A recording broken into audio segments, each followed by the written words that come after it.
Hey guys, how's it going? It's Chris here, and welcome to 30 of my favorite games of all time. Yes, 30. I know it's a very odd, random number, but yeah, it's just like, I was thinking to myself, people ask me, what's your favorite game? I give them my answer. I do have a favorite game, but people always ask, well, what are some of your other favorite games? I list off the standard few, but then it's also like, I wonder just what all my favorite games are. What's my big list? So I went ahead and I combed through the list of PlayStation games, Xbox games, Game Boy, Nintendo, everything that I've played, everything I can remember playing, and of course I didn't find them all. I didn't see every single game I've played of all time. I did find the majority of games that I do remember, and when I say favorite, I don't mean just like, it's a really good game, it's a 10 out of 10 game, There's games that are 10 out of 10 games, in my opinion, that aren't my favorite game, that aren't in my top 10 list, or my top 30 list. These are more games that, no matter what, whenever I look back on them, I have fond memories. I have a nostalgic connection with them, and if I had the game in front of me right now, I would sit down and I would play that game every time. These are games, like, there's Desert Storm. That's not my top list, but it is one of my favorite games, at least back in the day, but it's not my top list. I could play that game, but it's just that some of these games just connect to me on a different level. So, this is not a very specific order. It's not like 30 down to number 1. It is organized by console. So, we're going to start off with the PlayStation 2. And I have a few games here. We have my favorite game of all time, which is Final Fantasy X.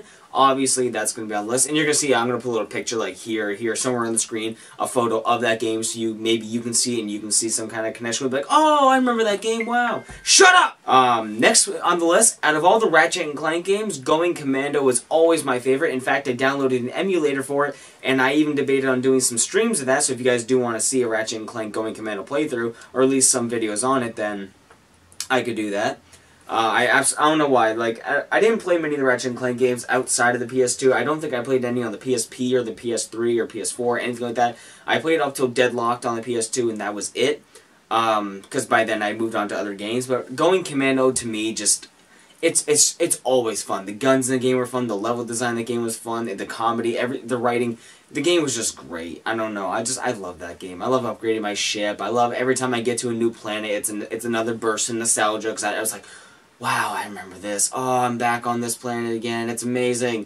I think I always play up to like the desert planet where I'm getting those red crystals in the sand or whatever, if I'm remembering that correctly. And that's about where I always get distracted. I fall off and I get on to do something else. But fantastic game. Next out of the Naruto games, this is pretty hard because there's a lot of good ones in the Xbox One, like the Ultimate Ninja Storms, but for me it's Ultimate Ninja 3 on the PS2. I like the side-by-side, changing from the front and the back of the map. The characters were fun to use, the combos felt good. It was obviously clunky, it's on the PS2, it's old, it's outdated, but it was still, I could still load it up and have a great time with it to this day. Next, out of all the Devil May Cry games, Devil May Cry 3 easily takes the cake. Though I've never beaten the game, because you guys know me, I play a lot of games, and then I'll play a different game for a while, and then I'll try to come back to the game, forget what I was doing, don't have a clear objective, so I start the game over. So I played the beginning of Devil May Cry 3 a lot, but I love that Dante, and I love the story. Next we have Soul Calibur 3, another 3 in here, and Soul Calibur 3 for me has a really special place in my heart because I played a lot of this with my friend Sean. This is one of the games where I would go over there multiple times a week, we'd watch a movie, we'd have dinner, we'd have pizza, we'd make some mac and cheese, and we would sit there and play Soul Calibur 3, or like Champions of Norath or something. We played Soul Calibur 3 for like 5 hours, and we would just bust ass, and that game had a lot of content. For a PS2 game back in the day, it had like 5 different modes from what I remember, and you could create your own character. And there was a lot going on, man. We played the crap out of the game. So that game just has a lot of really good memories associated with it. Next we have, out of all the Sly Cooper games, Sly 2. Honestly, I can't think of any specific scenario and what makes this game stand out to me. I just know I liked it the most out of all the Sly Cooper games that I did play. I only played the first 3. I don't remember if there were any others after that. I thought there were on the PS Vita or PSP, something like that. I don't know. I'm not into the PlayStation scene anymore, so... Next we have God of War, the first one, and it was a very hard decision between God of War 1 and 2, but God of War 1 takes it because nothing compares to starting the game, tearing demons up, and fighting the Hydra. Just piercing the mast of the ship through the Hydra's eye was like the best way to start a game. I'm like, oh, I just want to play the game just to beat the first boss again. It's just so much fun beating the first boss. All the sounds in that game are so iconic to me and nostalgic, whereas I'm not as big into the God of War lore and fandom as I used to be. I really could care less. Now it's like every time I see Kratos, I want him to get his ass kicked if he's in a fight or something like that, like an online battle. I'm like, kick Kratos' ass! He's like a staple of like an opponent to defeat, so I want him to get his ass kicked. But God of War 1 just... I do remember playing all the way through that game and just remembering all the nuances of it. I don't think I can do it now, but there's so many secrets in that game I remember finding. And it was like the first time I'm introduced to like sex in a game. And I'm like, there's boobs and there's like a mini game to like get like, you know, experience from having sex with two girls. Like, what? Athena, you goddess, you gave me these two women. If I remember, I don't know. Next we have Guitar Hero 3, will always be my favorite rhythm game next to Rock Band 3, but Guitar Hero 3 just has like a great set list, and the game still to this day feels amazing to play.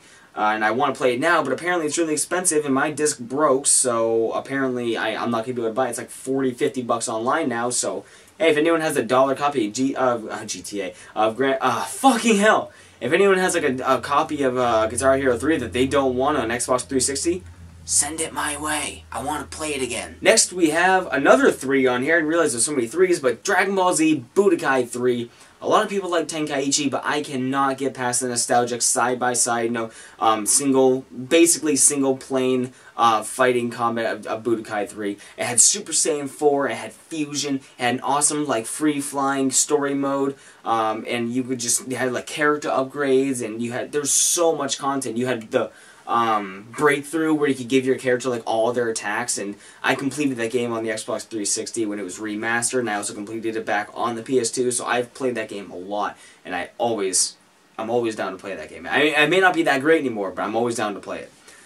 I could have done with less of those like those little mini-game fights that would happen where you had to like guess the opponent's button that they pressed. That got a little freaking boring after a while, because if you knew how to do it, you could spam it like crazy, and it was just an annoying interruption for the game. So if you took that out, I'd be 100% happy with that game. So that's going to be it for PlayStation 2, guys. We're moving on to Xbox, and this obviously covers Xbox 360 and Xbox One, and I guess Xbox Original, but I don't think I have an original game on here. So we're starting off with Halo 3. Halo 3 was the reason I got an Xbox, one of the reasons I started getting into achievements, and every time I think of Halo, I think of Halo 3, and every time I load up Halo and I just go to the menu, I get goosebumps with the music in the background, and I could play that campaign. I could play Crow's Nest over and over and over again. I don't care. Moving on to my favorite Call of Duty game, which is Modern Warfare 2, very close with Modern Warfare 3, but 2 to me will always be the best. It had fantastic maps, it had fantastic guns, except for, obviously, the one-man army noob tubing, that if you took that out, if you took Danger Close out and one-man army, that game would be flawless, in my opinion, basically. I was not very good at the sniping in that game as I am now, but I'm sure I could get good at it again. Now we have Shadows of the Damned. I did a playthrough of this, and I'm honestly willing to do another playthrough. If you guys wanted me to live stream Shadows of the Damned, I'd absolutely play through that game again. I don't care. I will do it. I love that game so much. It never gets old. Then we have Skyrim. Obviously, not much to say about this. You can play that game endlessly. It's on every console. Every single 2 months, it's being released on something new. It's like, it's going to be released, it's released VR. It's going to be released on like your phone VR or something tomorrow. Who cares? Then we have Minecraft. Obviously, there's so much you can do with this game. It's timeless. You can play it, again, pretty much anywhere.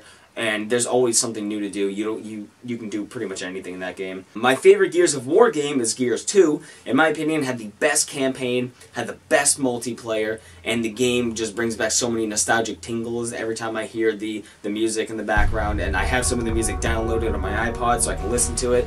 Whereas I'm not a huge fan of the Gears of War series anymore, Gears 2 will always hold a special place in my heart. And also Gears 1. When I played the remaster of Gears 1, then I played the Ultimate Edition, that was like one of the biggest nostalgic trips I've ever had of like recent years. Because I played it through with a friend. I played through with Jake. He got so fucking frustrated, but I really enjoyed playing through that. But Gears 2 is low on my list. Next we have The Wolf Among Us. It just really stuck with me. I played through this game like 5 or 6 times. I'm playing through it again on Windows 10, and it just really stuck with me. I just loved the characters. I loved the world. I loved everything about it. And Big B Wolf was like my man, dude. I love that guy. Next we have, out of the Walking Dead games, Season 1 ultimately takes the cake because of Lee and Clementine's chemistry, or not chemistry, but like, you know, their, I guess, relationship, and just, oh, God, that game.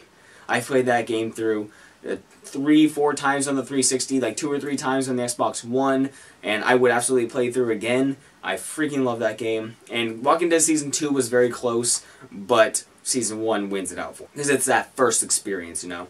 Next we have Destiny, not Destiny 2. Destiny 2 was a fucking disappointment, but Destiny 1, despite all its flaws, I still logged over 600, almost 700 hours in that game, and I had some of my best time playing with friends in that game, just grinding on the moon or something, just doing the Vault of Glass, you know, I had some of the best times. Also, some of my worst frustrations when my friends got mad at me for not getting the DLC, because the DLC didn't have achievements for some of them, so I was like, I'm not going to play it, I don't want to. And I got better things to do after I completed the game, but it was still... Next we have Mass Effect 2. Out of the Mass Effect games, I haven't played Andromeda yet, but from what I hear, it's not going to make my list. But Mass Effect 2 is easily my favorite. I loaded it up again. Since it was backwards compatible, I reinstalled it on my Xbox One, and I was playing that for a little while. And I think I played like 8 or 9 hours into it, and Sam was watching. She's like, wow, this does look really interesting. And I'm like, yeah, it does. So, I love Mass Effect 2. Oh, I love it. Alright, next we have Yu-Gi-Oh! Legacy of the Duelist. In my opinion, I know there's some PC Yu-Gi-Oh! Games that are like really, really good that people play, but when it comes to console games, the 2 on the 360 didn't quite cut it, but this one on the Xbox One, Legacy of the Duelist, I thought was fantastic. It includes like pretty much every card out right now. I think it's still getting updated for some cards. I haven't really played it recently because I got all the achievements, so I haven't really had a reason to play it, and I have no one to play it against, really. So if you guys want to duel me in that, we can do a video on that. We can play some Yu-Gi-Oh! I've done it before a couple times, like 3 or 4 times actually, so fantastic game. Next we have Death Smiles. I don't know, this game was just fun, you know. It's a bullet hell game. It's not a game I typically play, but it was just fun. The little like Lolita character girls are always just like they're just blasting. They have like their little familiars with them, and it was fun gameplay. The characters were cool. The story was interesting, and just the gameplay itself was new for me. I didn't play a lot of bullet hell games, so it just kind of latched onto me. And Death Smiles 2 was literally a burn on my soul as it gave me a hemorrhoid, so I'll never forget that. Then we have Metro 2033. Very cool game, very cool experience. Both games are great, and I cannot wait for the next one. Borderlands 2, I've played this game through so many times on the 360, so many times on the One, and I would still go back and play it again. And Borderlands 2 easily had one of my favorite DLCs of all time, which was Tiny Tina's Assault on Dragon Keep. That DLC is like one of the funniest. I will still play and I will still get a laugh. It is so damn... I love Tiny Tina. She wears on you a little bit every once in a while. She can start to wear on you. You know, Ashley Burke does a good job at being fucking annoying sometimes, but she's still hilarious. Then we have Life is Strange. Again, a very unique experience I thought that I had, and it's just fun. I just really enjoy. I like the character Max. I like the world. It had some really good twists. It pulled my emotion, and I just got invested in it. And then last on the Xbox list is Alan Wake. How could I forget Alan Wake? Alan Wake is just basically a meme in my life. And run, Alan, run! And just everything about that game was. It was one of my first playthrough series next to Amy. And I can't. I have the book. I have the Alan Wake book by Rick Burroughs, I think it was.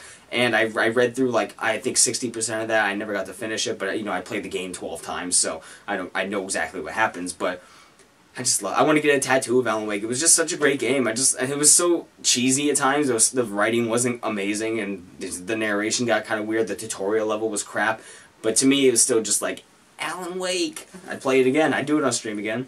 Alright, we're moving on to the last 2 categories, which is Game Boy and Game Boy in general. We have Pokemon Ruby and Pokemon Red. I don't know why I gravitate towards the Red versions, but I honestly, they're just great. I know I played Red Randomizer on stream, you guys saw that. And then Ruby, I actually really enjoyed the Pokemon contests. A lot of people hated them. I liked them. I thought they were pretty fun. I guess that's just me, but I like Groudon more than, was it Kyogre, I think it was. And, just the graphics were cool, the map layout was cool, and a lot of the attacks were cool, the wild Pokemon you ran into were cool. Like, dude, Zigzagoon? Come on. I think he was in that, wasn't he? I think so. I honestly, no, I think I'm having a brain aneurysm. I'm pretty sure Zigzagoon was in Ruby. It's the first thing that came to my head. I'm thinking so. Anyways, then for the third game on the Game Boy list, we have up until Legacy of the Duelist, my favorite Yu-Gi-Oh game, is Yu-Gi-Oh! World Tournament 2004 on the Game Boy Advance. It just did it right for me. A lot of people like Duelist of the Roses on like the PlayStation 1 or whatever. Just I liked World Tournament 2004. To me, it felt like a very balanced and fun game, and I could repeatedly defeat duelists to get more cards and build my decks. And it was like a modern gaming experience, but on the Game Boy Advance. I think it also had Link Duels too at the time, which I never used. Lastly, we have the Nintendo 64, and I only have 2 games on the list to finish off the 30. Where we have I don't like Mario games, but Paper Mario is one of my favorite games of all time, especially in the N64, and it's my favorite Mario game. A lot of people are like, you don't like Mario World something fucking who can? No, I don't. I just was Super Mario 64 or something. No, Paper Mario was where it was at for me. I freaking love that game. And then we have Pokemon Stadium. It was hard between Pokemon Stadium 1 and 2, but ultimately Pokemon Stadium 1 to me had more iconic and nostalgic mini-games for me, and I really enjoyed battling all the gym leaders in that game and just playing with my friends. It was just good times, man, good times. Yeah, that's my list of 30 of my favorite games of all time in no particular order. Let me know what some of your favorite. Give me like your top 5, top 10 favorite games in the comments down below, and share this with a friend. If you saw a game on here, it's like, wow, I remember that game. Send it to a friend, whatever, and then you guys can have a little nostalgic boner over me having a nostalgic boner. That's a lot weirder than I wanted it to be. Anyways, subscribe for more. Become a sponsor today. It's basically like a Twitch sponsorship where you pay $4 a month and you basically get access to some extra stuff on this channel, and you become like one of my favorite people ever. So, and you help support me. So thank you guys so much for watching. Leave a like if you enjoyed, and I will see you in the next video later.